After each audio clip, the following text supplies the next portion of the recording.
September 17, 2024. Woman in seat 14F was settling in for what she thought would be a routine cross-country flight when the captain's voice crackled over the intercom with an unprecedented announcement. Air Force One had just radioed in, and they were ordered to hold all air traffic for an incoming call sign. But here's what nobody on that plane could have predicted. The call sign they were clearing the skies for was hers. What could a passenger in an ordinary economy seat have possibly done to command the attention of the president's aircraft? Before we jump back in, tell us where you're tuning in from. And if this story touches you, make sure you're subscribed because tomorrow, I've saved something extra special for you. The morning started like any other Tuesday for Rebecca Halstead. She'd woken up at 5:30 a.m. in her modest apartment in Portland, Oregon, made herself black coffee in a chipped mug that read, "World's Okayest Employee," and thrown together a carry-on bag with 3 days' worth of clothes. The flight to Washington Dulles was scheduled to depart at 9:45 a.m., and she'd booked the cheapest ticket available, middle seat, economy class, no frills. Seat 14F. Rebecca wasn't traveling for vacation. She wasn't headed to a business conference or a family reunion. At 47 years old, with graying hair she'd stopped dyeing 2 years ago and reading glasses perpetually perched on her head, she looked like 1,000 other middle-aged women navigating airport security that morning. She worked as a data analyst for a mid-sized logistics company, the kind of job where you spent 8 hours staring at spreadsheets and nobody remembered your name at the holiday party. But Rebecca had a secret. 26 years ago, she'd been someone entirely different. Second Lieutenant Rebecca Halstead, call sign Falcon, one of the youngest female fighter pilots in the United States Air Force. She'd flown F-16s out of Nellis Air Force Base in Nevada, executing training missions that pushed both aircraft and pilot to their absolute limits. Her instructor said she had instincts you couldn't teach, the kind of spatial awareness and split-second decision-making that separated good pilots from exceptional ones. Then, in 1998, everything changed. During what should have been a routine training exercise over the Nevada desert, Rebecca's flight lead experienced a catastrophic hydraulic failure at 15,000 feet. His aircraft went into an uncontrolled spin, and he had seconds to eject before the F-16 became a fireball. Rebecca, flying wing position just 500 feet away, made a decision that would define her career. She stayed with him, while other pilots in the formation climbed to safety. She talked him through the ejection procedure, matched his descent rate, and transmitted his exact coordinates to rescue teams, all while her own aircraft was being pelted with debris from his disintegrating jet. Her flight lead survived. Rebecca received a commendation for valor. But 3 months later, during a classified mission briefing, she witnessed something that would haunt her for the next 2.5 decades. She'd been called into a secure facility at Nellis, the kind of building with no windows and armed guards who checked your credentials 3 times. Inside, she and 5 other pilots were shown reconnaissance footage from an operation in Eastern Europe. The briefing officer, a colonel whose name she never learned, explained they were looking at evidence of unauthorized weapons testing. The footage was grainy, shot from 30,000 feet. But Rebecca's trained eye caught something the analysts had missed, a reflection pattern on one of the vehicles that indicated American manufacturing. She'd seen those same heat signatures on equipment during stateside exercises. When she pointed this out, the room went silent. The colonel asked her to repeat what she'd said. She did, explaining the technical details of what she'd observed. Then he thanked her for her time and dismissed the group. 2 weeks later, Rebecca was abruptly reassigned to a desk job at Randolph Air Force Base in Texas. No explanation. No discussion. Just orders. 6 months after that, facing a promotion system that had suddenly frozen her advancement, she made the painful decision to leave the military altogether. She was 21 years old, and her flying career was over. For years, she convinced herself she'd imagined the connection. Maybe she'd been wrong about the heat signatures. Maybe the reassignment was coincidental. She built a civilian life, went back to school for computer science, got married and divorced, moved to Portland, and became the kind of person who blended into crowds. But she never forgot what she'd seen in that briefing room. And she never stopped wondering if speaking up had cost her everything. That changed 3 weeks ago when she received an encrypted email at 2:47 a.m. The sender's address was a jumble of random characters, and the message contained only a link and a single sentence. "You were right about what you saw in '98. They need to hear from you." Rebecca almost deleted it as spam. But something made her click the link. It took her to a secure server, the kind with military-grade encryption that required her to verify her identity through multiple channels. Once inside, she found a cache of declassified documents from that same Eastern Europe operation. Page after page of evidence showing exactly what she'd suspected. American-made weapon systems being tested in violation of international treaties. Sold through back channels to foreign actors. All covered up by officials who'd claimed the equipment was decommissioned. And there, in one of the final reports, was a note about a junior officer's observation that had been deemed inconclusive and not pursued. They'd known she was right. They'd buried it anyway, and her career along with it. The documents included contact information for a Congressional Oversight Committee that was finally investigating the incident. They wanted testimony from anyone with first-hand knowledge. The hearing was scheduled for September 19th in Washington, D.C. Rebecca had stared at her computer screen until dawn, her coffee going cold, weighing the decision.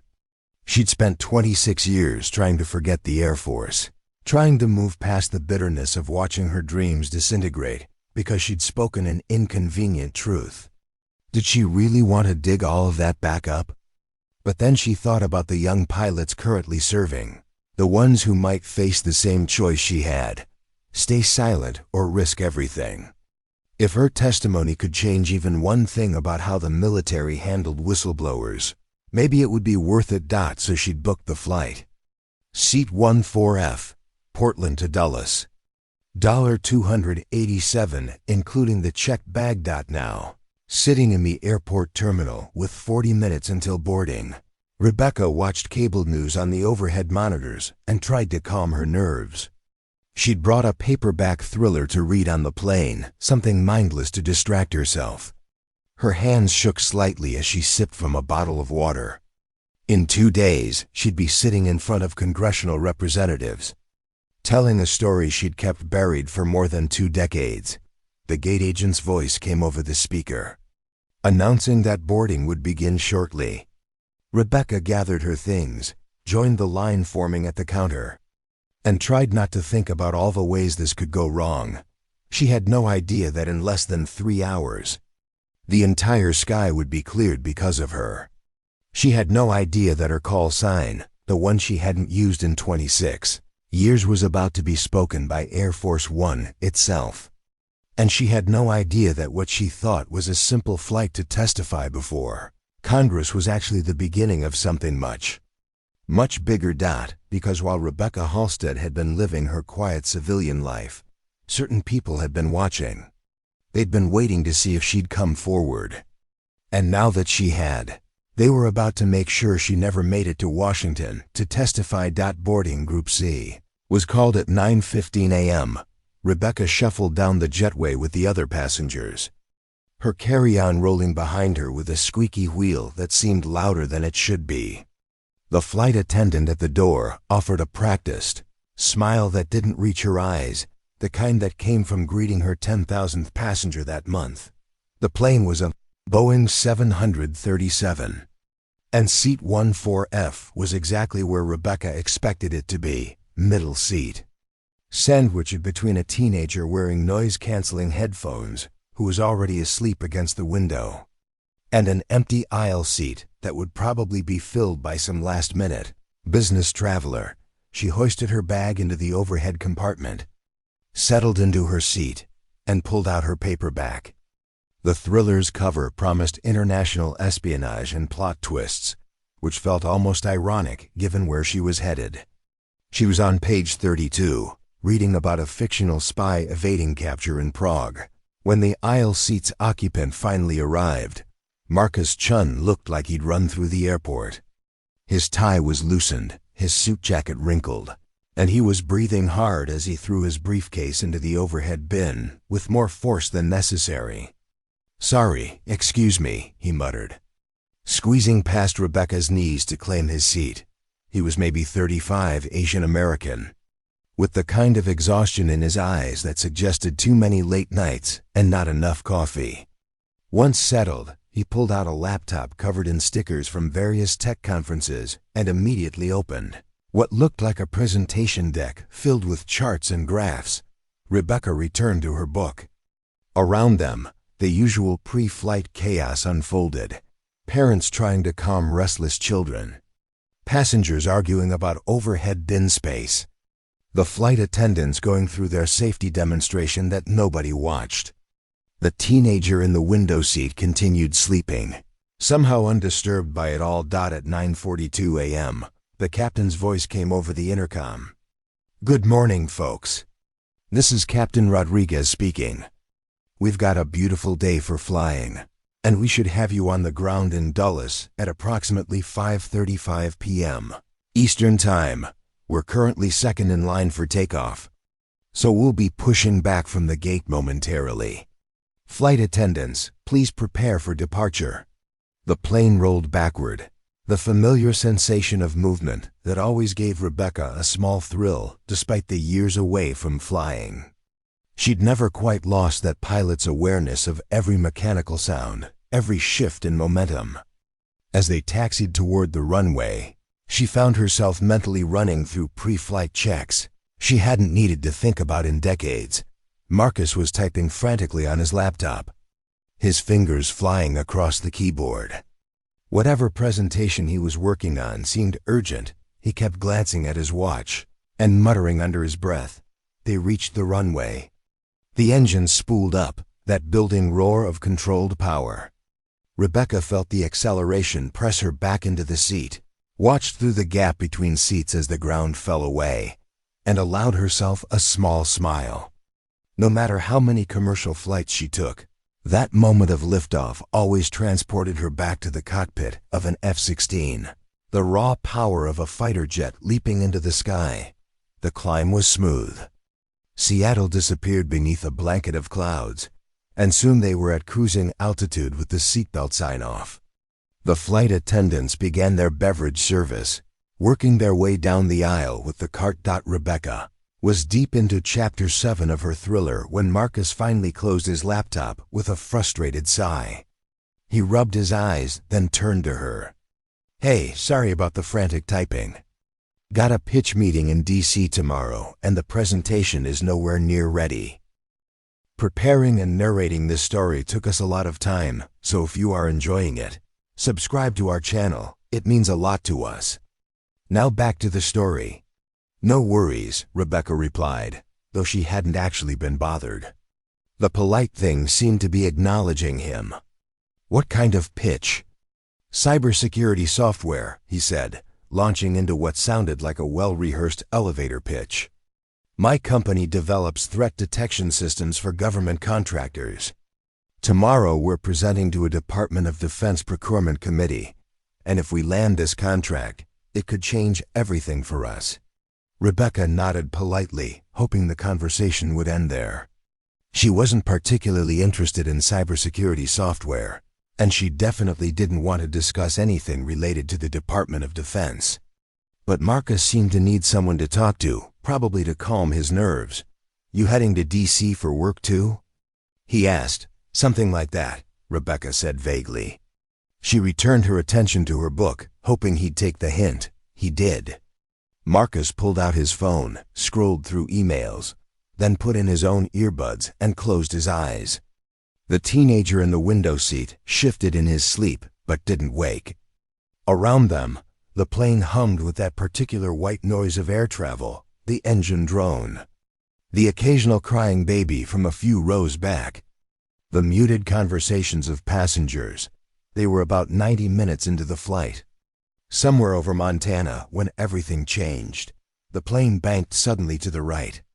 Not sharply enough to be alarming, but noticeably the kind of course correction that made passengers look up from their phones. Rebecca's pilot instincts kicked in immediately. That wasn't a scheduled turn. She could feel it in the way the aircraft moved, the angle of the bank.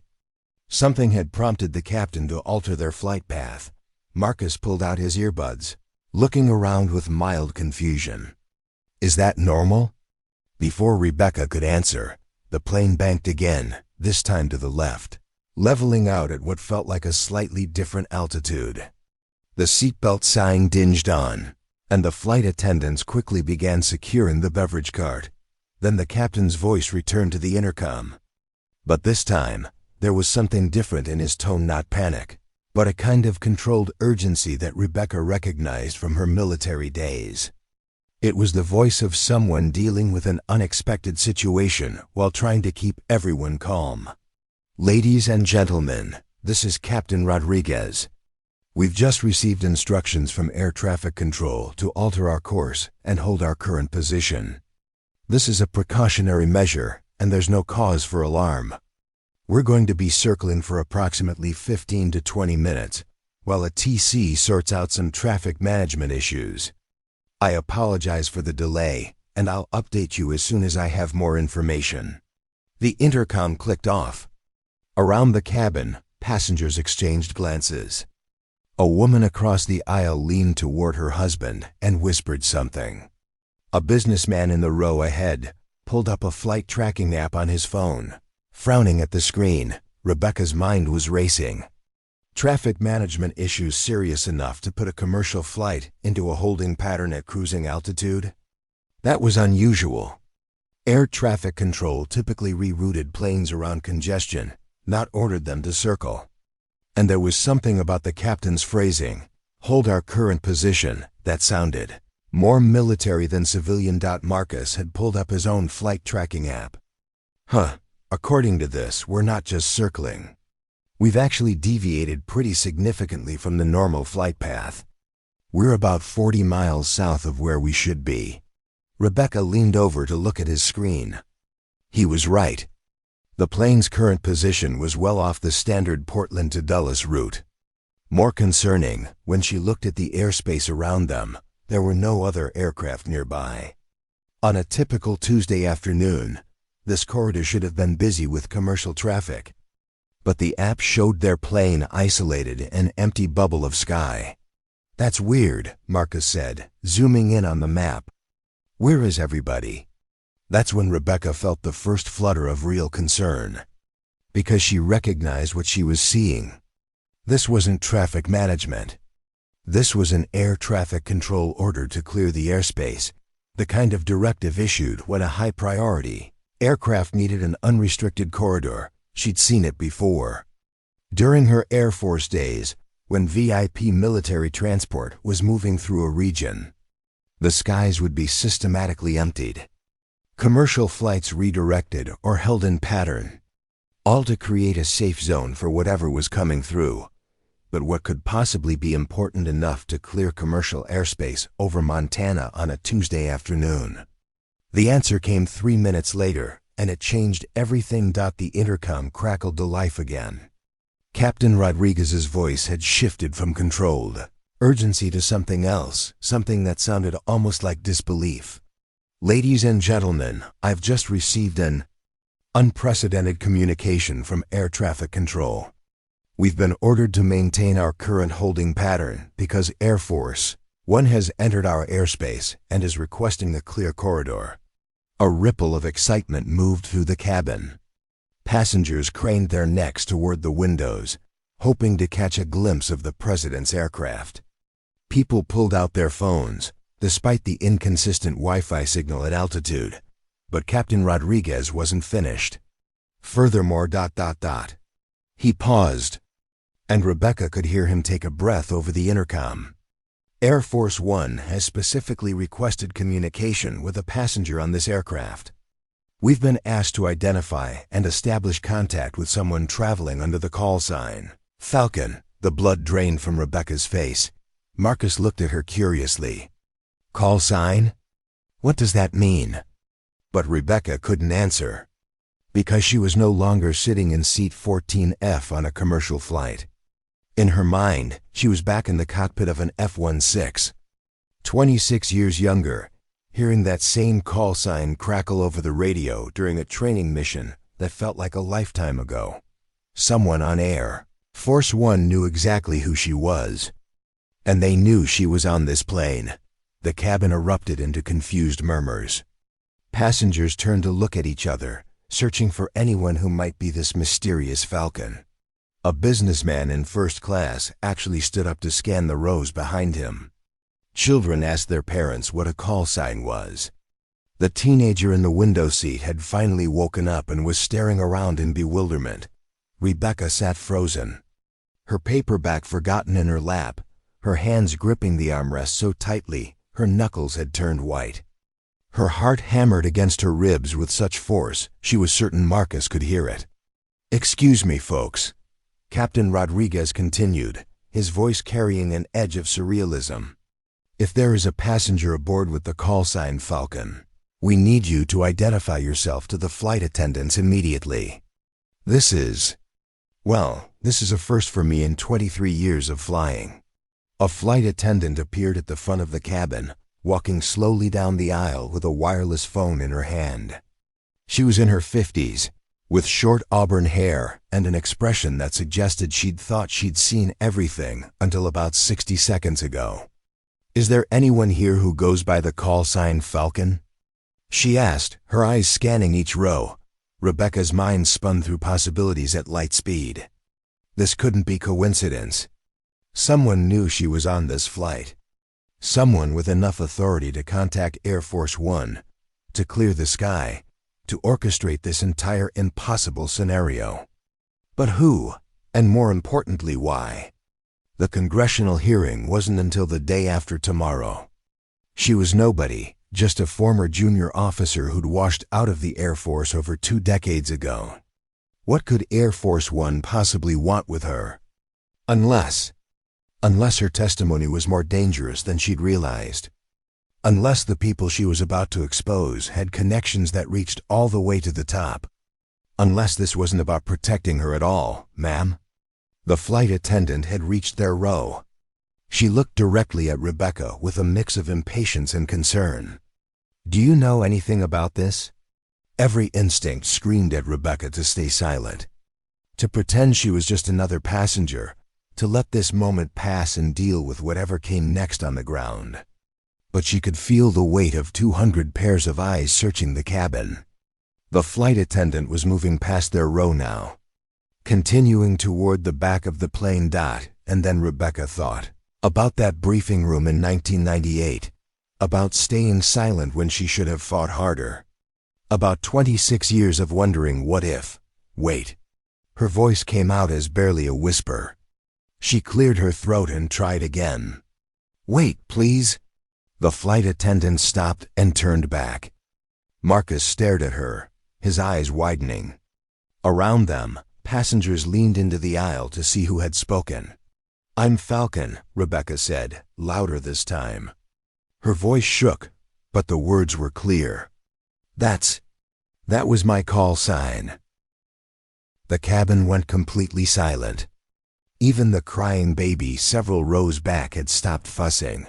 The flight attendant hurried back to their row, the phone clutched in her hand. Up close, Rebecca could see the woman's name tag read Patricia. Her voice dropped to barely above a whisper. "Ma'am, I'm going to need you to come with me to the front of the aircraft. Captain Rodriguez needs to speak with you directly." "What's happening?" Marcus asked, looking between Rebecca and Patricia. "Is she in trouble?" "I don't know, sir," Patricia replied honestly. "But Air Force One doesn't make requests like this lightly." Rebecca unbuckled her seatbelt with trembling fingers. Her legs felt unsteady as she stood, and she had to grip the seat back to keep her balance. Every passenger she passed turned to watch her walk by. Some had their phones out, recording. Others just stared with naked curiosity. A little girl in row 10 tugged on her mother's sleeve and asked in a loud whisper if the lady was famous. The walk to the front of the plane felt like miles. Patricia led her past first class, where passengers in their spacious seats craned their necks to see, and through the galley area where 2 other flight attendants stood with wide eyes. Finally, they reached the cockpit door. Patricia picked up the internal phone mounted on the wall and spoke quietly into it. A moment later, the cockpit door unlocked with a heavy click. "They want you inside," Patricia said. Pulling the door open, Rebecca stepped into the cockpit, a space she hadn't entered since her last commercial flight in uniform decades ago. Captain Rodriguez sat in the left seat, a man in his late 50s with silver hair and steady hands on the controls. His first officer, a younger woman with dark skin and sharp eyes, occupied the right seat. Both turned to look at Rebecca as she entered. "You're Falcon?" Rodriguez asked, his voice carrying a note of incredulity. He'd probably been expecting someone in uniform, not a middle-aged woman in jeans and a cardigan. "I was," Rebecca replied.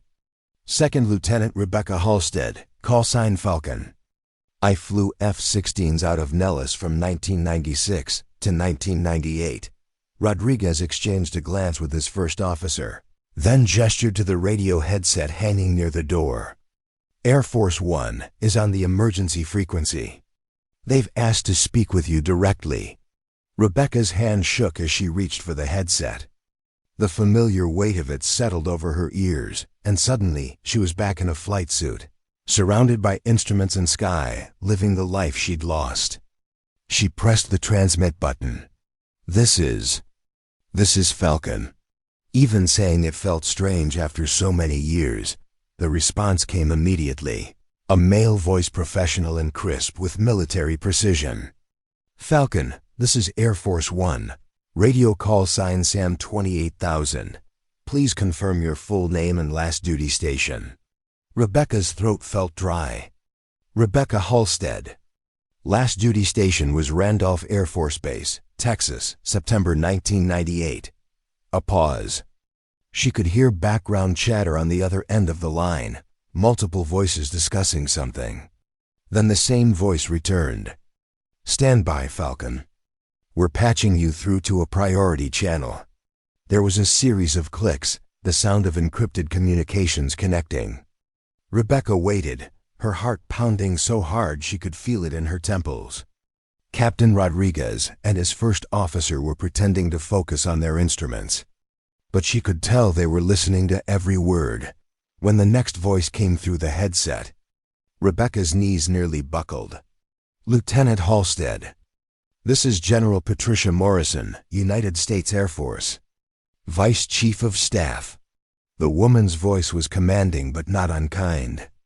"I apologize for the dramatic nature of this contact, but we're operating under time-sensitive circumstances. Are you alone, or can others hear this conversation?"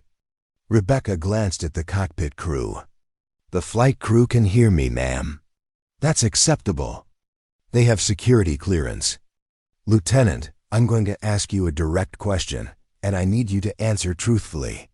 Are you currently en route to Washington, D.C. to testify before the Senate Armed Services Oversight Committee regarding weapons systems violations in 1998?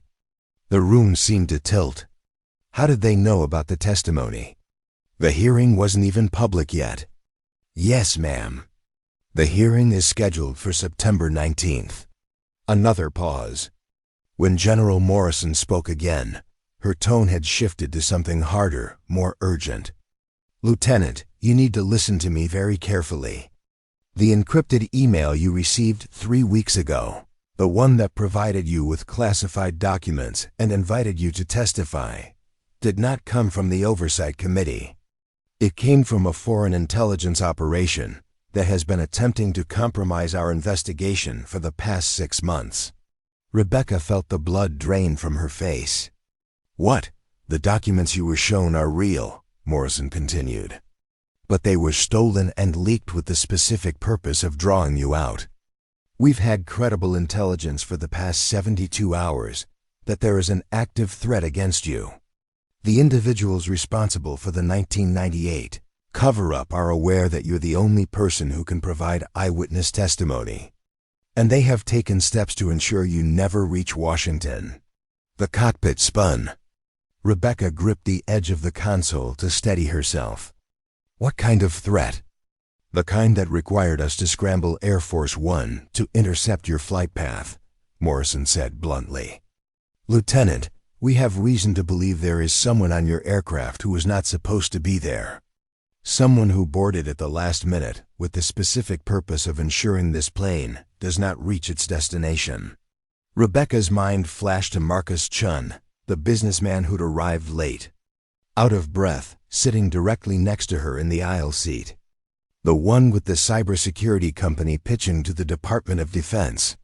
The one who'd been so conveniently talkative. So eager to share his story. We're working to identify the threat, Morrison continued. But until we do, I need you to return to your seat. Act as if nothing is wrong, and wait for further instructions. Do not speak to anyone about this conversation. Do not draw attention to yourself. Air Force One will maintain our current position, and we have F-22 escorts preparing to shadow your aircraft until we can get you on the ground safely. General, Rebecca's voice cracked. Who's doing this? Who wants me dead? The silence stretched for 3 long seconds. That's what we're trying to determine, Lieutenant. But whoever they are, they have resources that reach very high up the chain of command. High enough that we couldn't trust normal communications channels, which is why we're using Air Force One. Now I need you to go back to your seat and stay alert. Help is coming.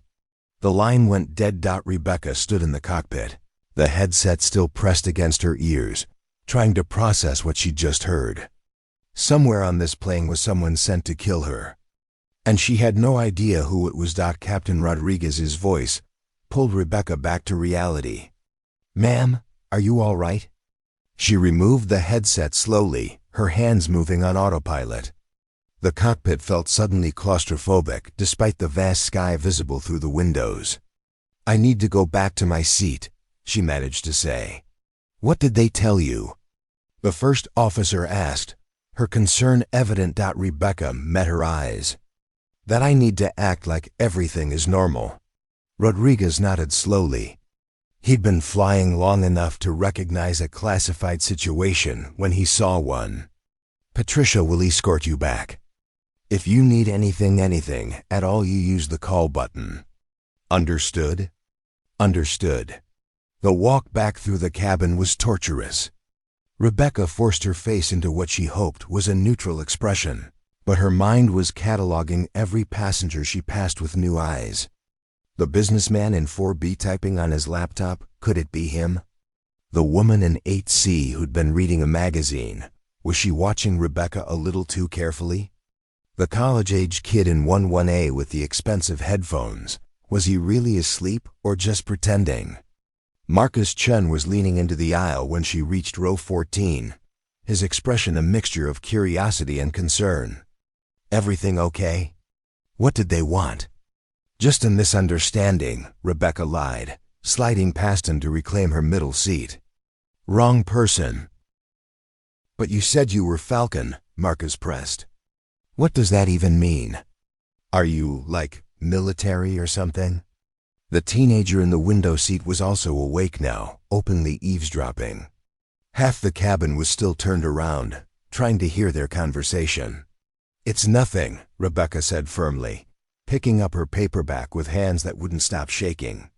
Just an old nickname from a job I had years ago. They got their wires crossed.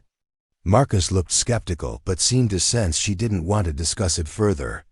He returned to his laptop, though Rebecca caught him glancing at her several times over the next few minutes. She stared at the page in front of her, not reading a single word. Her training from 26 years ago was coming back in fragments: situational awareness, threat assessment, calculating exits and defensive positions. But this wasn't a combat zone. This was a commercial aircraft at 35,000 feet with nowhere to run and 200 potential suspects. Think, she told herself. General Morrison said someone boarded at the last minute. Who else had arrived late to the gate? Marcus had been one of the last passengers on board, arriving flustered and out of breath. But that could be legitimate business travelers cut things close all the time. And his story about the cybersecurity presentation seemed detailed enough to be real. Unless that was exactly the point. Unless someone had constructed an entire false identity knowing she'd be on this flight. Rebecca pulled out her phone, turning on airplane mode, but keeping the screen active. She opened her email and scrolled back to that encrypted message from 3 weeks ago. Now that she knew it was fake, were there clues she'd missed? She examined the sender address again, that jumble of random characters that had seemed like standard encrypted mail protocols. But what if it wasn't random? What if there was a pattern? Her data analyst brain kicked in, the part of her that spent 8 hours a day finding patterns in spreadsheets. She copied the sender address into her Notes app and began breaking it down into segments. Most of it was genuinely random, but there were 3 letters that repeated in a sequence. TMG. She knew that acronym from somewhere. Excuse me. A male voice from the row behind made Rebecca jump. She turned to see a man in his 40s leaning forward between the seats. He had sandy hair, wire-rimmed glasses, and the earnest expression of someone about to ask for a favor. Sorry to bother you, but I couldn't help overhearing earlier.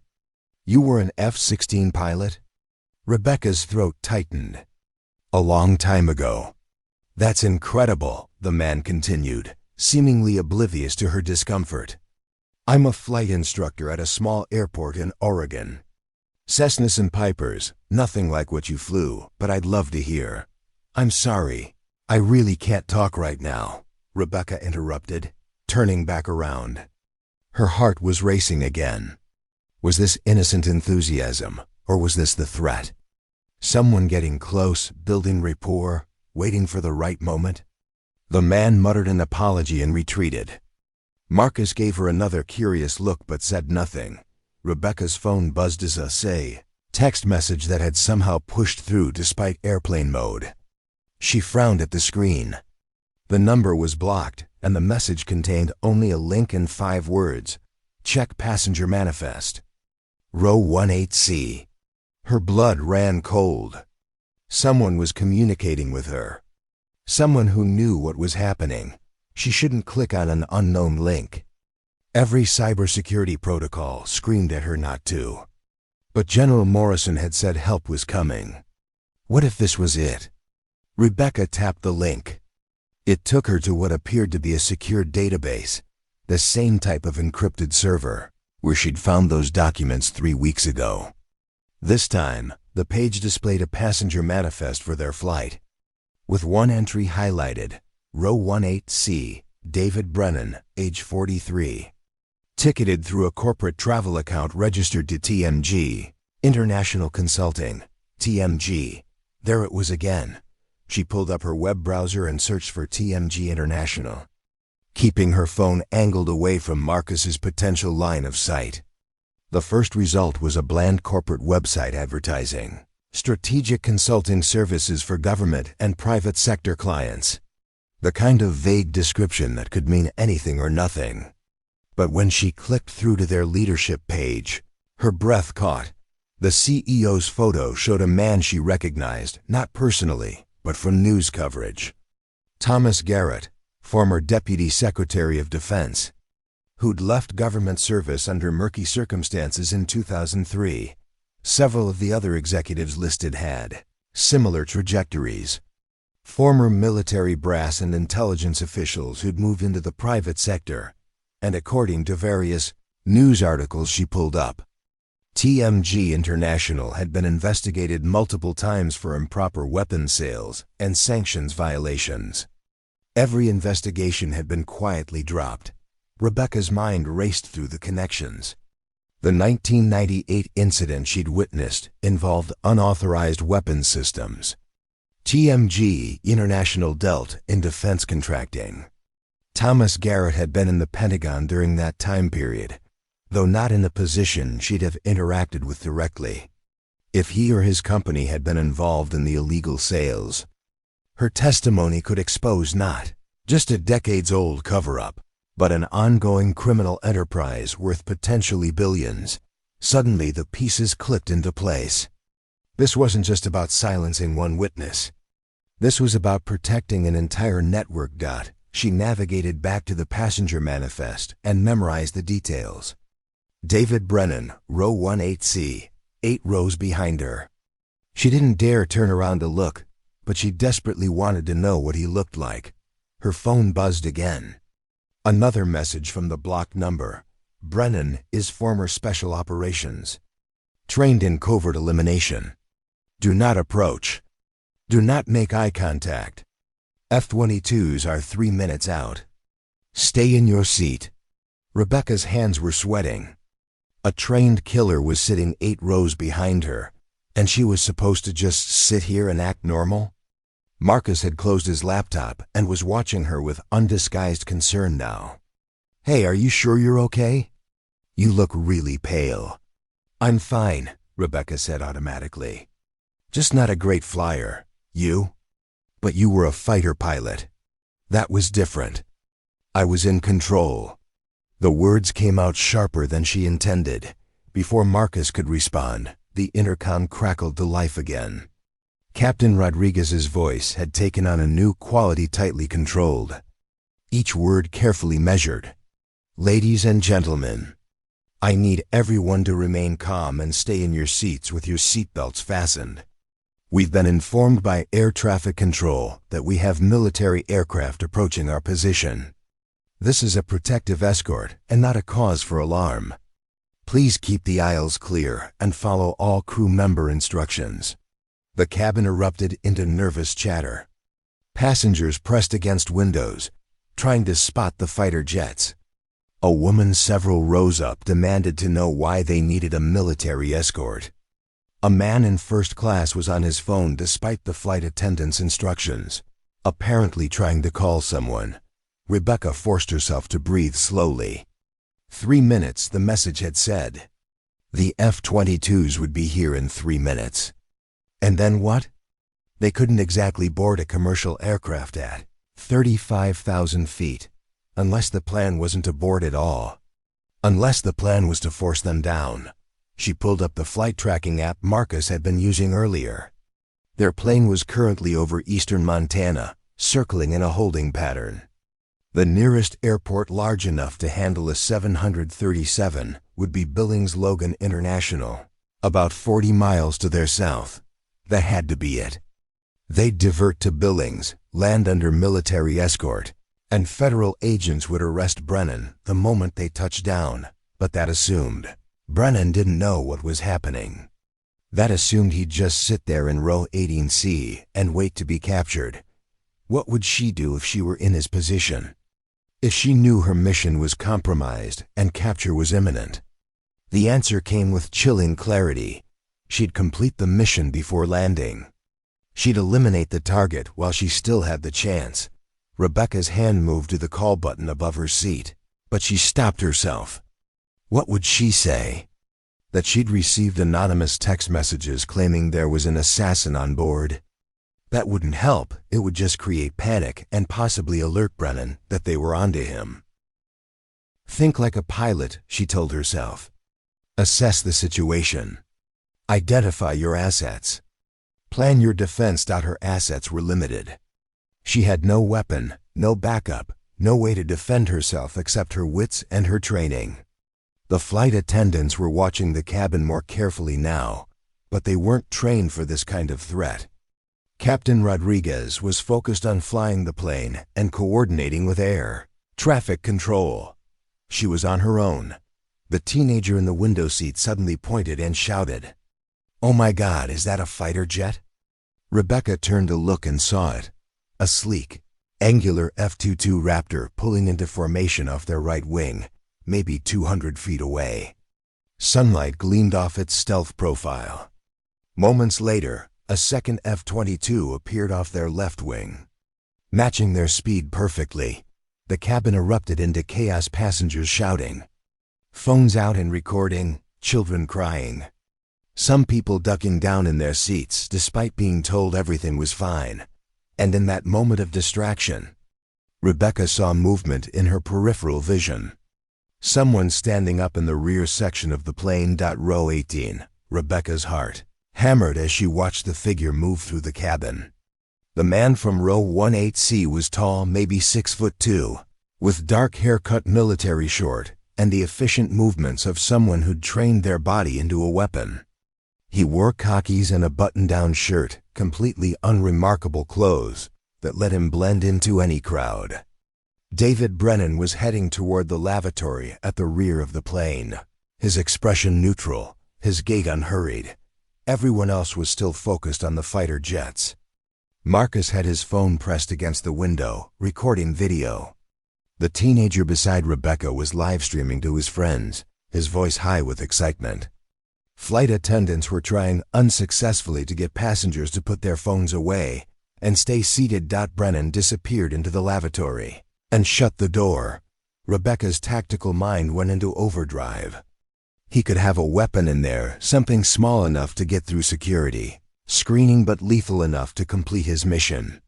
Ceramic blade, poison, garrote wire, any number of tools that wouldn't trigger metal detectors. The lavatory provided cover while he prepared, and when he emerged, he'd have a clear path up the aisle to row 14. She had maybe 2 minutes. Her phone buzzed again. Brennan is moving. Federal air marshals have been alerted. They are seated in rows 3A and 22D. Stay down. Air marshals. Rebecca's eyes darted forward. Row 3 was a woman in her 30s wearing business attire, currently standing and trying to calm a passenger near first class. Row 22D would be behind her, somewhere in the chaos of the rear cabin. Both were too far away to help if Brennan came out of that lavatory with hostile intent. Marcus, Rebecca said quietly, not taking her eyes off the lavatory door. I need you to do something for me without asking questions. He pulled his attention away from filming the F-22s. What? When I give you the signal, I need you to spill your drink into the aisle. Make it look accidental. Make it big enough that someone has to clean it up. Marcus stared at her. What are you talking about? Just trust me. When I tap your arm twice, knock your drink over. You're freaking me out right now. Good instincts, Rebecca muttered. Just do it. The lavatory door remained closed. 15 seconds. 30. Rebecca's military training was screaming at her to create distance, establish a defensive position, control the environment. But she was trapped in a middle seat at 35,000 feet. There was nowhere to go. Think. She couldn't fight him. He was trained, younger, stronger, and almost certainly armed. But she could disrupt his plan. She could create enough chaos and attention that he couldn't complete his mission without exposing himself. The occupied light on the lavatory went dark. The door began to open. Rebecca tapped Marcus's arm twice hard. Whoa! Marcus jerked in surprise, his elbow connecting with his plastic cup of Sprite. The cup toppled off his tray table, sending liquid cascading into the aisle in a sticky puddle that immediately spread across the carpet. Oh man, I'm so sorry. Marcus called out, loud enough to draw attention from several rows. A flight attendant turned toward them. Sir, please stay seated. I spilled my drink. It's everywhere. Marcus was really selling it now, half standing despite his seatbelt and gesturing at the mess. Patricia, the lead flight attendant, hurried down the aisle with paper towels. It's all right, sir. We'll get it cleaned up. Just stay in your seat. The small commotion had drawn eyes away from the fighter jets. Passengers in the surrounding rows turned to look at the spill. And more importantly, it put Patricia directly in Brennan's path as he emerged from the lavatory. Rebecca watched him over the seatbacks. His eyes swept the cabin, taking in the scene, the distraction. The flight attendant blocking the aisle. The passengers now looking in multiple directions instead of just at the windows. His jaw tightened almost imperceptibly. He'd lost the element of surprise. Instead of moving forward, Brennan turned and headed back toward his seat in row 18. Rebecca let out a breath she didn't know she'd been holding. That bought her time, but not much. He'd reassess, wait for another opportunity, adjust his approach. "Why did you want me to do that?" Marcus whispered, his eyes searching her face. Before Rebecca could answer, the captain's voice filled the cabin again.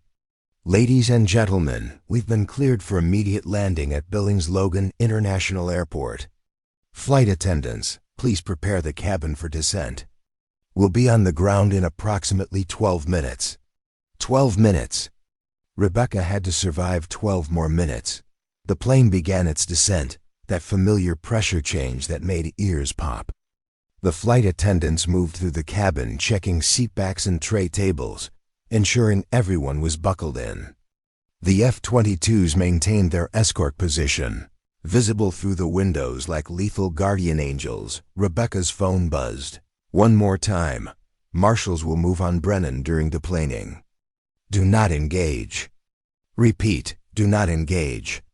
When aircraft doors open, you will be met by FBI and escorted to secure location." She wanted to feel relieved, but something nagged at her. Brennan was former Special Operations. He had to know his window was closing. He had to know that the moment this plane landed, his mission was over and his life was probably forfeit. People like TMG International didn't leave loose ends, which meant he had nothing to lose, the most dangerous kind of opponent. Rebecca caught movement again. Brennan was standing up. Several other passengers were too, despite the seatbelt sign, stretching their legs or retrieving things from overhead bins in preparation for landing. Brennan reached into the overhead compartment above. Row 18. The air marshal in row 22D was watching him now. Rebecca could see the woman's posture change, her hand moving subtly toward her hip. The marshal knew something was wrong. Brennan pulled down a small carry-on bag, unzipped it, reached inside. Time seemed to slow down. Rebecca saw the marshal rising from her seat, saw Brennan's hand emerging from the bag with something metallic, saw passengers still distracted by the fighter jets and the approaching landing, oblivious to the threat. "Gun!" The air marshal's shout cut through the cabin like a knife. "Federal agent! Drop your weapon!" The cabin exploded into screaming. Passengers dove into their seats, covering their heads. Parents threw themselves over children. Marcus grabbed Rebecca's arm, pulling her down. But Rebecca was watching Brennan, and her blood turned to ice, because he wasn't pointing whatever he'd drawn at the air marshal. He was pointing it at the ceiling, at a specific panel above row 19, and Rebecca recognized what it was. Not a gun. A laser cutter, the kind used for precision manufacturing, powerful enough to cut through aluminum skin, small enough to be mistaken for an innocuous tool if spotted by TSA. He wasn't trying to kill her directly. He was going to depressurize the cabin. At 22,000 feet and descending, explosive decompression wouldn't kill everyone instantly like it would at cruising altitude. But it would create enough chaos, oxygen masks dropping, pressure change injuries, panic in the confusion. Brennan could finish what he came to do. The second air marshal from row 3A was fighting through the panicking crowd, trying to reach Brennan. But passengers were blocking the aisle, frozen with terror or trying to flee toward the front of the plane. Rebecca didn't think. 26 years of dormant training took over. She unbuckled her seatbelt and launched herself into the aisle, sprinting toward the back of the plane. Marcus shouted her name. The flight attendants yelled at her to sit down. But she kept running, her eyes locked on Brennan and that laser cutter that was now carving a glowing line through the ceiling panel. She'd covered half the distance when Brennan saw her coming. His eyes widened in recognition, finally putting together who she was. Understanding that his target was charging directly at him, he swung the laser cutter toward her like a blade. Rebecca dropped into a baseball slide. Years of forgotten combat training flooding back. The laser beam passed inches above her head, scorching a line across the overhead bins. Passengers screamed and ducked. She crashed into Brennan's legs with her shoulder. All 140 pounds of her momentum behind the impact, they went down together in a tangle of limbs. The laser cutter flew from Brennan's hand, skittering under a seat. He recovered faster than she did, professional training versus rusty skills, and his fist connected with her ribs, hard enough to drive the air from her lungs. But Rebecca had learned to fight in a cockpit, where every inch of space mattered and hesitation meant death. She drove her elbow up into his throat, not hard enough to crush his windpipe, but enough to make him gag and recoil. His grip loosened for just a second. That's when the air marshal reached them. Federal agent. On the ground, now. The marshal had her service weapon drawn, aimed at Brennan's head. The second marshal arrived from the opposite direction, weapon also drawn. Brennan was caught between them, one hand at his throat, his eyes calculating odds that had just turned impossible. He raised his hand slowly. "Don't shoot." Two more passengers, large men, who Rebecca recognized as off-duty police officers, based on how they moved, helped pin Brennan to the floor. Within seconds, he was face down with his hands zip-tied behind his back. Rebecca collapsed against a seat, her ribs screaming in pain, her hands shaking with adrenaline. Patricia appeared beside her, eyes wide with shock. "Ma'am, are you hurt?" How did you?" "I'm okay," Rebecca managed. Though she definitely wasn't. Her entire body was trembling. And the reality of what just happened was starting to crash over her in waves. The captain's voice came over the intercom, remarkably steady given what had just occurred in his cabin. "Ladies and gentlemen, the situation has been contained. We will be landing in Billings in approximately 8 minutes. Emergency services will meet the aircraft. Please remain seated and calm." Through the window, Rebecca could see the F-22s still maintaining formation. Below, the Montana landscape was rising to meet them, the airport runway visible in the distance. She'd survived. Against all odds, she'd survived. But as the marshals hauled Brennan to his feet and secured him in the rear galley, his eyes found hers across the cabin. And despite the zip ties, despite the weapons trained on him, despite his complete failure, he smiled. It was the smile of someone who knew something she didn't, and that terrified her more than anything else that had happened. The wheels touched down on Billings, Logan's runway, with a screech that Rebecca felt in her bones. The landing was harder than usual. Captain Rodriguez wasn't wasting time with finesse. Emergency vehicles were already racing alongside the aircraft, their lights flashing red and blue against the afternoon sky. The F-22s peeled off in perfect synchronization, climbing back into the clouds as their mission concluded. Rebecca sat in her seat, trying to process what had just happened. Her ribs throbbed where Brennan had hit her. Her hands wouldn't stop shaking. Around her, passengers were crying, calling loved ones, some still in shock with blank expressions on their faces. Marcus kept asking if she was all right, but his voice sounded distant, muffled, like she was underwater. The plane taxied to a remote section of the tarmac, far from the terminal.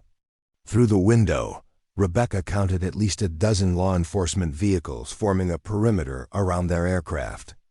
Black SUVs with tinted windows, unmarked sedans, an ambulance, and standing in formation near a mobile stairway were figures in tactical gear. FBI's hostage rescue team.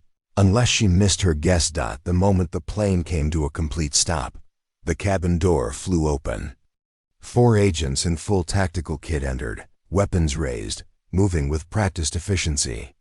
Behind them came a woman in a dark suit, her FBI credentials hanging around her neck on a lanyard. "David Brennan is in custody in the rear galley," one of the air marshals called out. The tactical team moved past Rebecca without a glance, heading straight for the back of the plane. The woman in the suit stopped in the aisle, her eyes scanning the cabin until they landed on Rebecca. "Rebecca Halstead?" Rebecca nodded, not trusting her voice. "I'm Special Agent Lauren Mitchell, FBI. I need you to come with me. Am I under arrest?" The question came out hoarse. "No, ma'am. You're a protected witness. But we need to move you now." Patricia appeared beside them, still looking shaken. "Does she need medical attention?" "We have paramedics standing by," Agent Mitchell replied. She extended a hand to help Rebecca stand. "Can you walk?" "Yes." Rebecca accepted the hand and rose carefully, her ribs protesting. Marcus was standing too, his face full of questions he clearly wanted to ask, but didn't dare. "What about the rest of us?" Someone called from first class. "Are we safe? Can we leave?" "Everyone will be processed and released shortly," Mitchell announced to the cabin. "We apologize for the delay, but we need to conduct interviews and sweep the aircraft. Please remain seated until further notice." Rebecca followed Mitchell toward the exit, painfully aware of every passenger's eyes on her. She heard whispered conversations, saw people filming on their phones despite instructions not to. This was going to be all over social media within the hour. Her quiet civilian life was about to become very public very quickly. The mobile stairway led down to the tarmac, where the afternoon sun was blinding after the cabin's dim lighting. Rebecca shielded her eyes and saw a wall of law enforcement. Beyond the perimeter, news helicopters were already circling, kept at a distance by FSA restrictions, but close enough to capture footage. A paramedic approached immediately. "Ma'am, I'm going to need to check you over." "I'm fine," Rebecca started to say. But Mitchell cut her off. "Let them examine you. Procedure." The paramedic was efficient, checking her ribs, her pupils, her vitals, asking questions about pain and dizziness. Behind them, Rebecca could see tactical agents escorting Brennan down the stairs. He was in full restraints now, hands and feet bound, 2 agents gripping each arm. His face was impassive, but as he passed, his eyes found hers again. That smile was gone, replaced by something colder. He mouthed 2 words that made Rebecca's blood freeze. "Part 2. "Get him in the vehicle," Mitchell snapped. Now, they hauled Brennan toward an armored transport van. Rebecca watched until he disappeared inside, the doors slamming shut with a metallic clang. "What did he say to you?" Mitchell asked, her tone sharp. "Part 2, Rebecca repeated. "What does that mean?"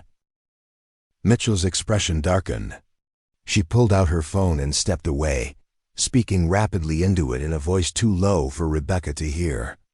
The paramedic finished his examination, declaring Rebecca bruised but not seriously injured, and recommended ice and rest.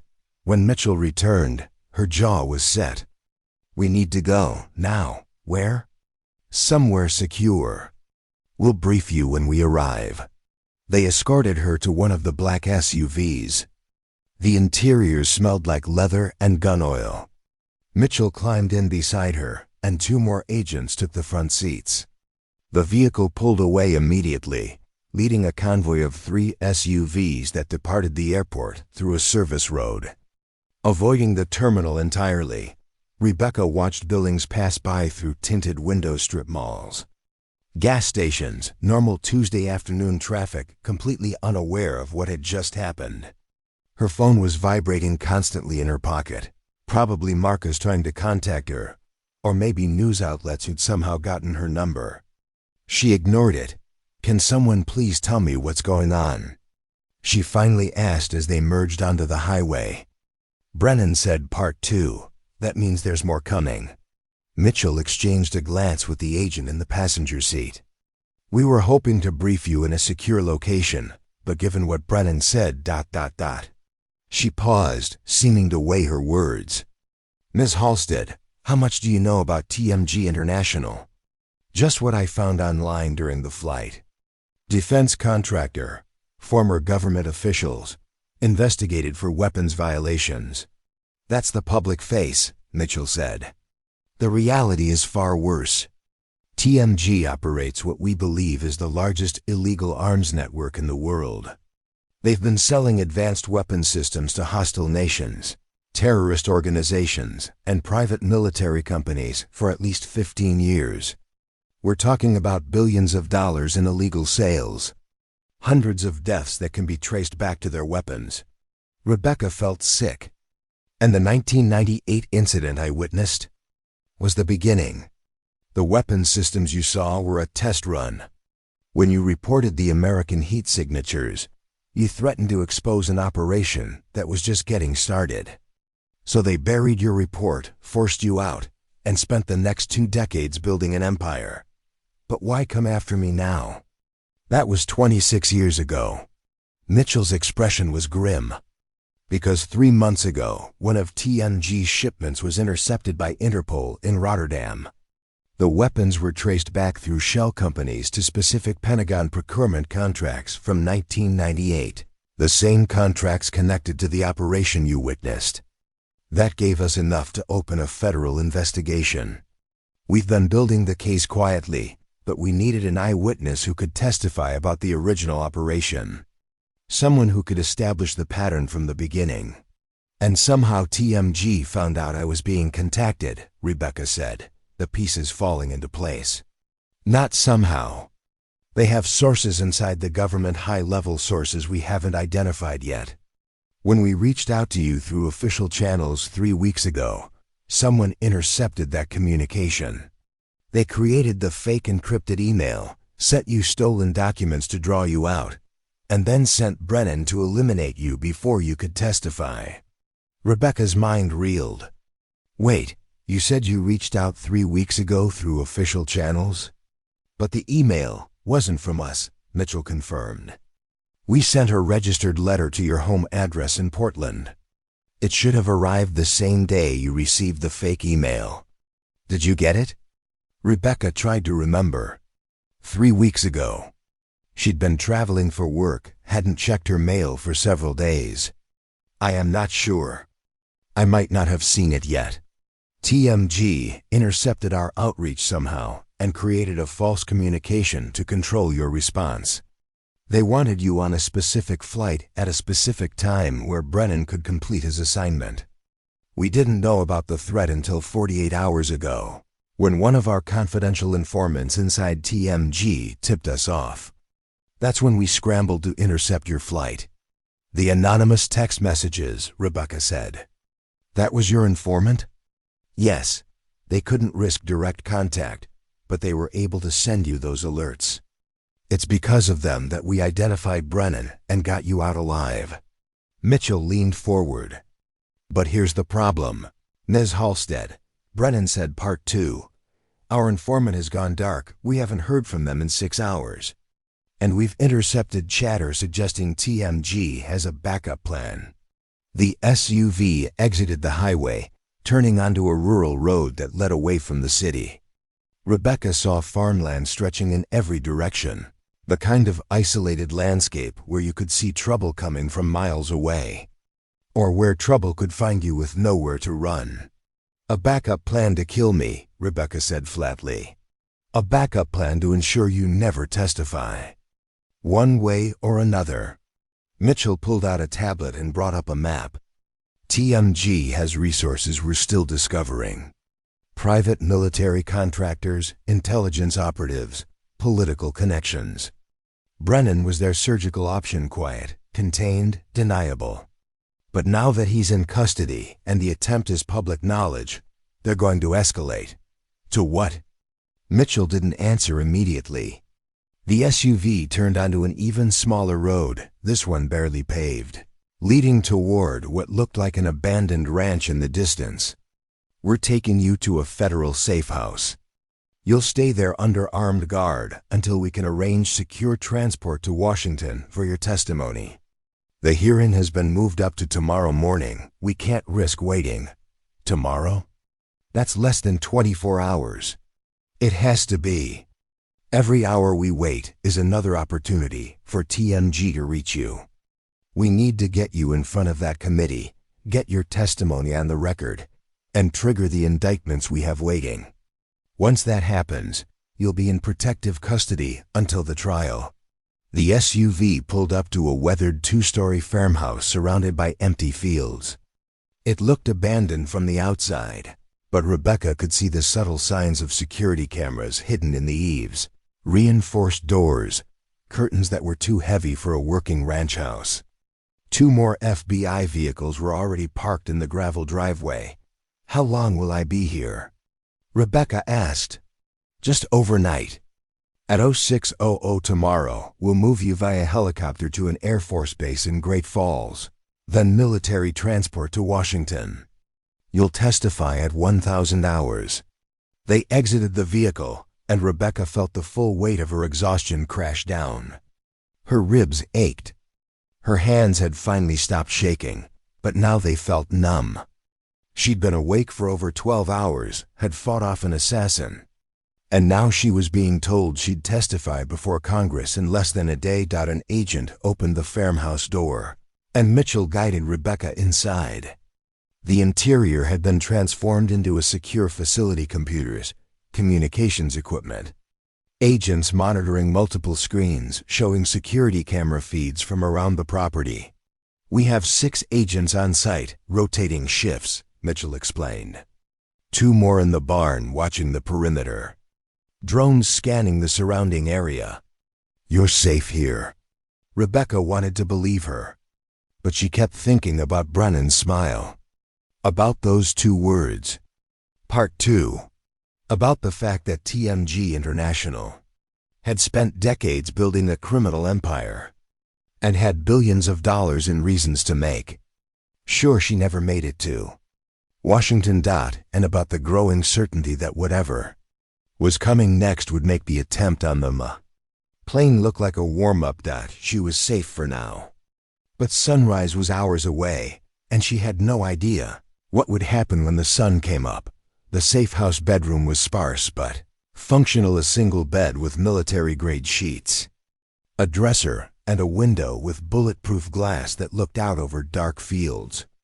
Rebecca sat on the edge of the bed at 11:47 p.m., unable to sleep despite her exhaustion. Her ribs had been properly bandaged by an FBI medic. She'd showered, changed into borrowed clothes, and eaten a sandwich that tasted like cardboard. But she couldn't shake the feeling that something was wrong. Agent Mitchell had left 2 hours ago, returning to Billings to coordinate Brennan's interrogation and process the crime scene on the aircraft. 4 agents remained in the house, 2 monitoring the security feeds downstairs, 2 patrolling the perimeter.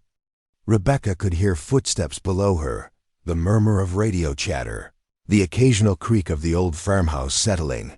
She pulled out her phone, scrolling through the dozens of missed calls and messages. Marcus had texted 15 times, each message more concerned than the last. Her ex-husband had somehow heard about the incident and left a voicemail. 3 different news outlets had contacted her requesting interviews. Her boss at the logistics company had called, probably wondering why she hadn't shown up for work. Her old life felt like it belonged to someone else now. Rebecca opened her email and scrolled back to the legitimate message from the Congressional Oversight Committee, the one Mitchell said had been sent via registered mail. She'd finally accessed it through their secure portal, and there it was, an official request for testimony, complete with legal protections and witness compensation. Everything the fake email had promised, but real this time. She was about to testify against people who'd spent billions building a criminal empire. People who'd already sent 1 assassin and had promised there was more to come. Her phone buzzed. A new text from a blocked number. "They're not coming from outside." Rebecca's blood turned to ice. She read it again, her tactical mind immediately grasping the implication. Not from outside. Which meant an explosion rocked the farmhouse.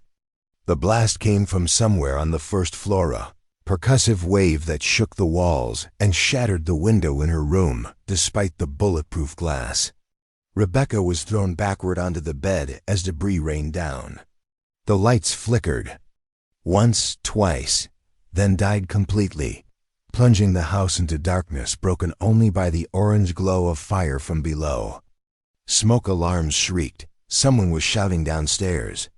Then came the unmistakable sound of gunfire, 3 rapid shots. Then silence. Rebecca rolled off the bed and crouched low, her heart hammering. The doorknob to her room turned, and she tensed, looking around frantically for anything she could use as a weapon. The door flew open. A figure stood silhouetted against the glow from the hallway, one of the FBI agents who'd been monitoring security. But something was wrong with the way he was standing, with the angle of the weapon in his hand. "Ms. Halstead," he said, his voice too calm for the chaos erupting around them. "You need to come with me, now." Rebecca's instincts screamed danger. This wasn't a rescue. "Who are you?" "Someone who's saving your life. You have about 90 seconds before this whole building comes down. Move." He reached for her arm, but Rebecca jerked away, her old combat training surfacing. She grabbed the lamp from the nightstand and swung it at his head. He blocked it easily, professionally, and the lamp shattered against his forearm without slowing him down. "Don't make this difficult," he growled. Advancing, Rebecca dove past him through the doorway into the hallway filled with smoke. The house was burning fast, flames climbing the walls, eating through the old wood like paper. She could hear the fire roaring downstairs, could feel the heat rising through the floorboards. Behind her, the fake agent swore and gave chase. She sprinted down the hallway toward the stairs, coughing on smoke, her eyes streaming. At the top of the staircase, she nearly collided with another figure emerging from the smoke, a real FBI agent, his face covered in blood, his weapon drawn. "Rebecca, get down!" The shot came from behind her. The agent crumpled without a sound. Rebecca screamed and threw herself down the stairs, tumbling painfully, her injured ribs screaming in protest. She hit the landing and kept moving, crawling, through smoke so thick she couldn't see 3 feet ahead. The front door was visible through gaps in the smoke, hanging open, the night sky beyond offering escape. But she could hear vehicles outside, engines running, voices shouting orders. TMG hadn't sent one person. They'd sent a team. Rebecca changed direction, crawling toward the back of the house. The kitchen. She'd seen a rear door during the tour earlier. If she could reach it, if she could get into the darkness of the fields beyond. Someone grabbed her ankle. She kicked backward with her free leg, connecting with something solid. Her attacker grunted but didn't let go. Rebecca's hand closed around a piece of broken doorframe, a jagged piece of wood about a foot long. She swung it blindly behind her, felt it connect with flesh.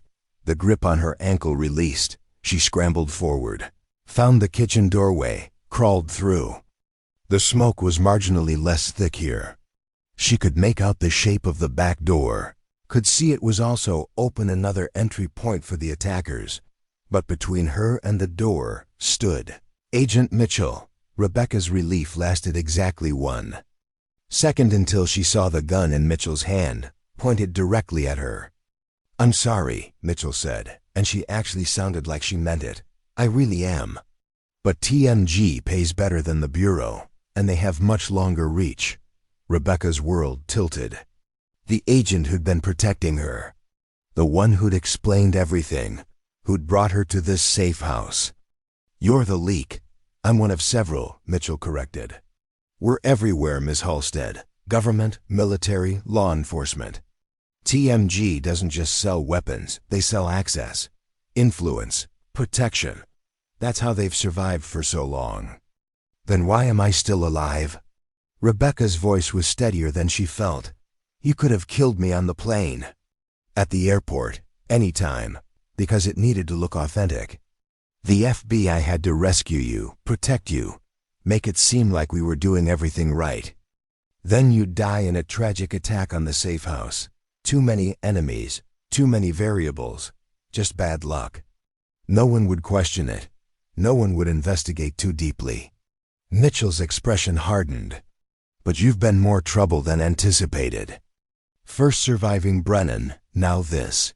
TMG is running out of patience." Behind Rebecca, flames were spreading through the farmhouse. The heat was becoming unbearable.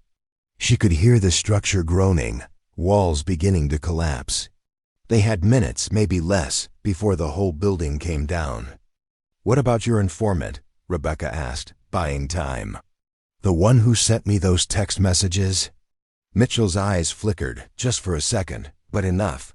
"There is no informant. Those messages were part of the setup. We needed you to trust that someone inside was helping you, to make the betrayal more devastating when you realized the truth." "Then who sent me the message 5 minutes ago? The one that warned me you were coming?" Mitchell's expression shifted to confusion. "What message?" Rebecca's phone was still in her pocket. She'd felt it buzz just before the explosion. Which meant someone else, someone Mitchell didn't know about, was actually trying to help her. That 1 second of confusion was all Rebecca needed. She lunged forward, not at Mitchell but past her, toward the open back door. Mitchell fired, but Rebecca was already moving, and the shot went high, punching through the wall where her head had been a moment before. Rebecca burst through the doorway into the night, into the blessed cold air, and darkness. The field stretched before her, empty and vast. Behind her, the farmhouse was fully engulfed now, flames reaching toward the sky. She could hear shouting, more gunshots, vehicles moving to cut off her escape. Rebecca ran. Her ribs screamed, her lungs burned. But she ran like she hadn't run in 26 years, across plowed earth that grabbed at her feet, through darkness so complete she couldn't see more than a few yards ahead. Behind her, flashlight beams swept the fields, searching. She had no destination, no plan, just the primal need to survive. Then she saw them, lights in the sky, not flashlights. Aircraft lights. 2 helicopters descended from the darkness, military birds with searchlights blazing. They hit the ground. 50 yards ahead of her, rotors still spinning, side doors flying open. Figures in tactical gear poured out, but these weren't TMG contractors. They wore the insignia of the U.S. Air Force. "Rebecca Halstead," a voice boomed over a loudspeaker. "This is Air Force Security Forces. You are safe. Come toward the aircraft."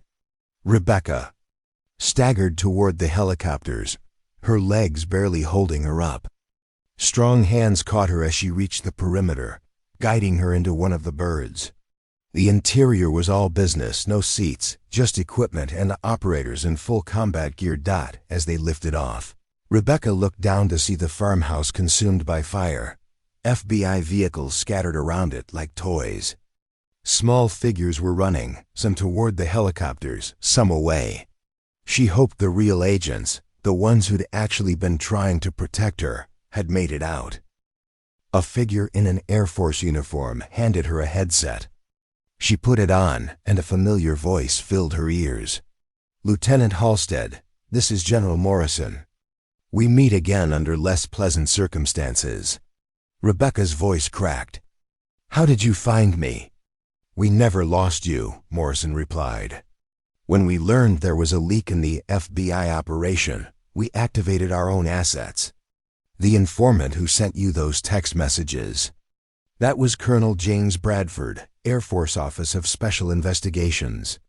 He's been embedded in TMG's network for 8 months. He's the one who alerted us to the safe house compromise." "Mitchell was working for them," Rebecca said. "She was going to kill me. She won't get the chance. We have units moving in now to secure the scene and apprehend everyone involved. But we need to get you to Washington. The hearing has been moved up again to 0700 hours. That's 5 hours from now." Rebecca looked at the clock on the helicopter's console. 2:03 a.m. in 5 hours. She'd be testifying before Congress, if she survived that long. "What about the backup plan?" she asked. "Brennan said there was a part 2. The safe house attack was part 2, Morrison said. And they failed. But Lieutenant, I'm not going to lie to you, TMG has more resources than we initially believed. We've identified at least 15 compromised federal agents, 3 Pentagon officials, and 2 members of congressional staffs. Until you testify and trigger the sealed indictments, you're still in danger. The helicopter banked east, toward the sunrise that was still hours away. Below, Montana disappeared into darkness. And ahead lay Washington, the hearing, and the moment Rebecca had been running toward and running from for 26 years. There's something else, Morrison continued. The teenager who was sitting next to you in the window seat on the plane. Seat 14E. Rebecca remembered him, the kid who'd slept through most of the chaos, who'd been live streaming when the F-22s appeared. What about him? His name is Tyler Morrison. He's my nephew. I had him on that flight deliberately, in the seat next to yours, with instructions to appear completely normal. If anything had gone wrong, if Brennan had made his move earlier, if the air marshals hadn't been in position, Tyler was trained to protect you. Rebecca's mind reeled. He's just a kid. He's 17, and he's been an Air Force Junior, ROTC, since he was 14. He knew exactly what to do if things went bad. I couldn't risk putting an obvious bodyguard next to you. It would have tipped off whoever was watching. But I could put a teenager who looked harmless, who no one would suspect. You used your own nephew as bait. I used every asset available to keep you alive, Morrison corrected. And it worked. You're still breathing. In 5 hours, you're going to walk into that hearing room and tell the truth about what you saw 26 years ago. You're going to expose one of the largest criminal enterprises in modern history. And you're going to prove that speaking up, even when it costs you everything, is always the right choice. The helicopter crossed into North Dakota airspace. Dawn was still hours away, but Rebecca could see the first hint of light on the eastern horizon. The promise of a new day. She'd bought a ticket in seat 14F, thinking she was just flying to Washington to testify about an old injustice. Instead, she'd survived an assassination attempt at 35,000 feet. Fought off a trained killer, escaped a burning safe house, and discovered that the conspiracy she'd stumbled onto was deeper and more dangerous than she'd ever imagined. But she'd also discovered something else.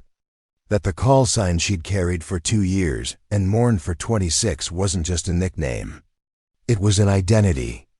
A reminder of who she'd been and who she could still be. Falcon. And as the sun began to rise over America, as the helicopter carrying her toward her destiny cut through the dawn sky with Air Force precision, Rebecca Halstead finally understood that some flights don't end when you land. Sometimes they're just beginning. Rebecca's testimony before the Senate Armed Services Oversight Committee lasted 6 hours.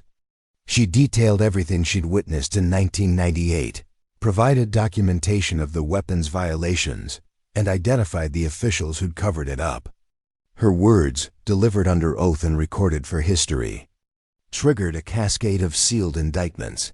Within 48 hours, 37 people were arrested, including Lauren Mitchell and 5 other federal agents working for TMG International. Thomas Garrett, the CEO of TMG, was taken into custody at his Virginia estate, charged with weapons trafficking, conspiracy, and ordering the attempted murder of a federal witness. David Brennan, facing life in prison, accepted a plea deal and provided testimony that unraveled TMG's entire network. His cooperation led to arrests in 14 countries and the seizure of over $3 billion in illegal assets. The Air Force reinstated Rebecca Halstead's rank and issued a formal apology for the circumstances that had ended her career. She was awarded the Airman's Medal for her actions in subduing Brennan on the aircraft. And the FBI director personally commended her courage. Marcus Chun, the cybersecurity entrepreneur who'd been sitting in seat 14D, did eventually land his Department of Defense contract.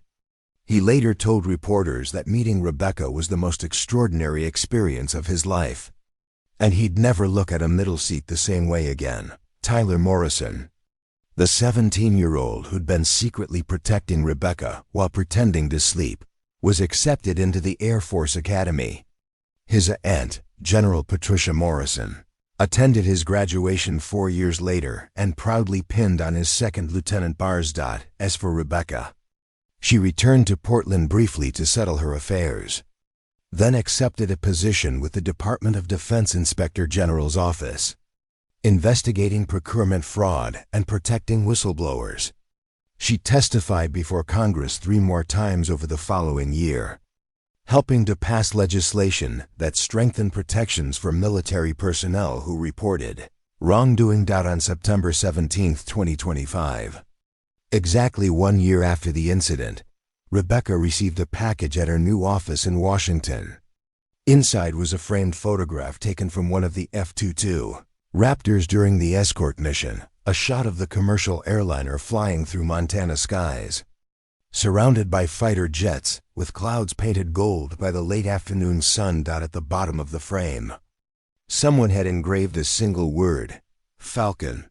She hung it on her office wall, where it remained as a reminder that sometimes the most important missions don't happen in a cockpit at Mach 2. Sometimes they happen in seat 14F, in the middle of the economy cabin, when an ordinary person decides that some truths are worth fighting for, no matter the cost.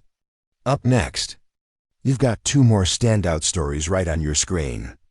If this one hits the mark, you won't want to pass these up. Just click and check them out. And don't forget to subscribe and turn on the notification bell so you don't miss any upload from us.